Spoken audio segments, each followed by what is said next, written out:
Hi guys, welcome back. Today we'll be looking at Pfizer, ticker symbol PFE, and we'll be doing a stock analysis on this and seeing whether Pfizer is a buy.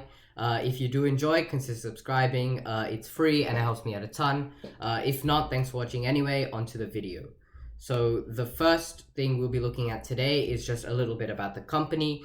This company is a medical drug making company. It's one of the largest companies in the pharmaceutical market. It ranks 64 out of 500 on the largest revenue companies in the Fortune 500. So you can see what a powerful and strong company this is and how much power and strength this company has, not only in the pharmaceutical industries, but in the largest industries in the US as total. It's a very solid and low volatility stock, which is especially useful in times where the market is very volatile, where stocks are going up 50%, down 50% the next day. And because of this, I believe it can be a very solid buy to your portfolio, to kind of be a rock in your portfolio if you do want to invest in growth stocks as well. So it can be kind of something that's keeping your portfolio together.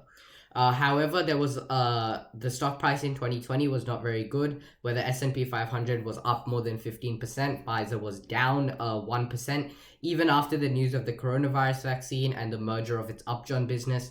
And because of this, I believe it's a very interesting buy, and it's an interesting value stock to look at because the news was good. It came out with the coronavirus vaccine. It's had a merger with its business.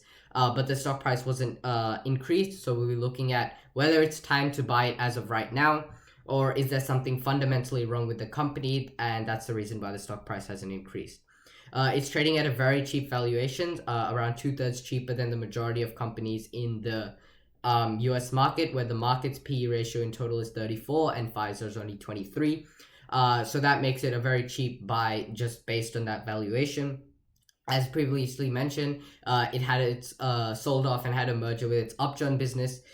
This business has caused them a lot of losses, but they kind of had a merger with another company, Mylan NV, and they created a new company called Viatris, which is much more better for Pfizer, more profitable, and better revenue and profit as well from this Viatris business. For those of you who own Pfizer, and you're looking at this video, if you want to buy more, you guys would have realized for every 8 Pfizer stocks that you own, you guys got 1 Viatris stock.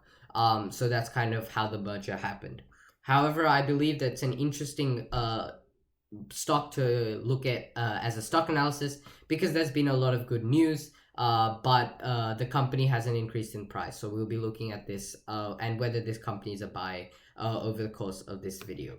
So the next thing we'll be looking at is the financials of Pfizer. We can see its earnings per share has been increasing, but more volatile than I had expected. You could see it had 3 peaks, the $3.19 in about 2014, the $3.52 in 2016, and the $2.87 in 2019, or 2018, sorry. So there we can see that this company, although it has been an overall uptrend in the earnings per share department, there's been times where it went up quite a significant amount, and then came down as well.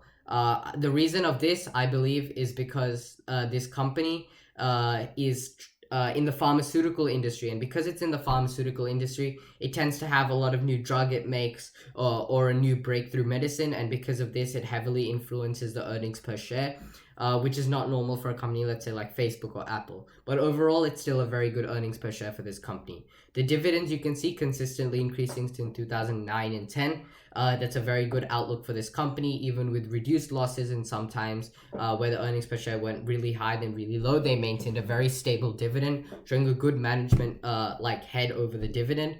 And even in 2020, where the earnings per share was lower than expected, it still maintained a good dividend percentage, even though its payout ratio was high. We can see over time that payout ratio has been majoritively below 1. And that's good because that shows that the company is not putting too much money or making losses through its dividend. Its free cash flow has been consistent but fluctuating as well, similar to its earnings per share. It's kind of stabilized between the 12 to 14,000 range. However, in 2019 and 2020, these earnings per share, the free cash flow has dropped from about 14,000 to 10,000. That has to do with two things. One, the Upjohn business merger that took up money, and alongside that as well, you have you have the recent coronavirus vaccines. So they had to invest heavily into these, but over the long run, I believe that these will serve them very, very well. So it's kind of like an investment now for benefits in the future.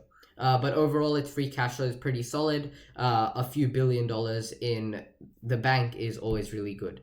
Its net margin, you can see, is very, very good. It's heavily skewed because sometimes they simply had to sell their drugs, but other times they had to invest heavily into creating new drugs. So once again, you could see the fluctuation as the earnings per share rises, such as 2014, 2018, 2019.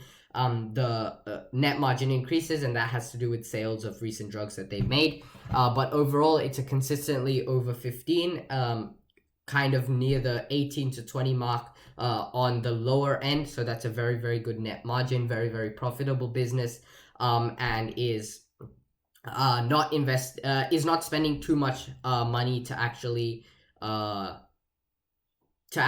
maintain its profits.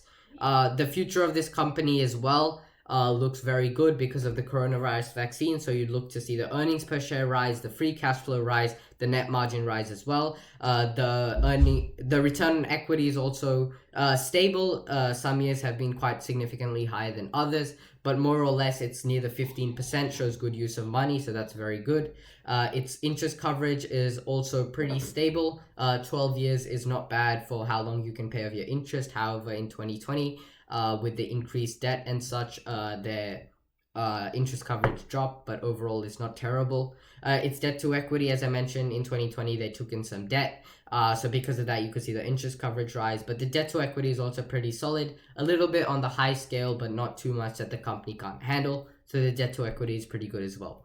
The PE ratio is once again fluctuating as the earnings per share fluctuates as well. You could see in 2019 and 2020, the 23 and 24 PE ratios, you could see that's heavily quite different from the 13-11 that we've used for the past few years. Once again, that has to do more with the earnings per share dropping rather than the price fluctuations. So the company isn't too overvalued. It's just that they made slightly less money during those years, investing more heavily into creating drugs rather than selling them. And you could see this thing kind of, if you go back 20, 30, 40 years, you could see this trend reoccur where some years have a very high earnings per share, other years lower, depending on a new drug that they're selling or investing into making other drugs and pharmaceutical drugs there. So overall, the financials are very good. Now let's go on to some comparisons. Based on Simply Wall Street, it's undervalued 60% with a fair value estimate of $90. You can see how cheap that is currently. I don't believe it is that undervalued, but based on my analysis, it is very, very undervalued as of right now. Its PE of 23 is better than the industry of 24 and much, much better than the market of 34, showing good valuation. Its PB is better than the industry, 3.1 to 4.3, but it's not necessarily an asset play with its book value per share kind of stemming around the $11. You could see in the future expectations, you expect without the rewards of the coronavirus vaccine, because that hasn't been materialized yet, the company would really have around $41 to $43 billion in sales for 2020 and grow that metric 6% per year until 2025. For a company of this size and money like $44 billion, 6% earnings per share, earnings and revenue compounding is very, very good. So that shows good future of this company, and the future of this company gets even better with the addition of the coronavirus vaccine. So far, they've got 1 billion orders in the United States, and that leads to a profit of $8 to $10 billion, where 50-50 is split in between biotech and Pfizer. So they get around $10 billion each. So that increases their revenue by around 20%, and that's a very significant increase, especially when you're looking at $10 billion. And that's why I believe the stock price will kind of shoot ahead in 2021 and then taper off in 2022 as well. The production of the coronavirus vaccine isn't done yet. You're going to see it increase with coronavirus vaccines being produced in in Europe, in Asia, and with all of this, it can add to a few more $1 billion, around $3 or $4 billion more in profit and sales. However, I haven't added that to that because that hasn't been confirmed by any order so far. So the future of this company looks very, very good. So now we'll go on to the technical analysis. We can see the chart here where the red line has the highs have consistently getting higher. However, the lows have consistently getting higher. However, the highs have kind of stayed the same. So this is kind of the setup for a breakout in price. You could see that earlier towards December where the price kind of shot up after the lows kind of caught up to the highs, and then the stock price went really, really high. However, after that, the company has kind of stabilized back around that $38, $36 mark. But once again, we could see the lows catching up once again there, based on the direction of the red line. And that basically shows that there'll be another breakout in price, preferably in 2021, but more to do with the time as the vaccine gets released and the profits get materialized. So currently the buy would be around $36, which is around the 200-day simple moving average. And the valuation of the stock is pretty cheap, so I wouldn't worry about this stock being overvalued as of right now. The future of this company looks very, very good with the coronavirus vaccine and without, so that's why I believe that this company is a buy at $36. Just some final words. It's a very, very well-suited company, a leader in the market, one of the largest companies in the United States, has very, very good financials, is slightly more volatile than I expected it to do, but that's kind of understandable because of the cycle it goes through as it has to constantly innovate. It's a very cheap company based on current valuations, both on the fundamental evaluations and the technical evaluation as well. And I would give this company a buy on $36. But as always, do your own due diligence. Thank you for watching, and I'll see you in the next one. Bye.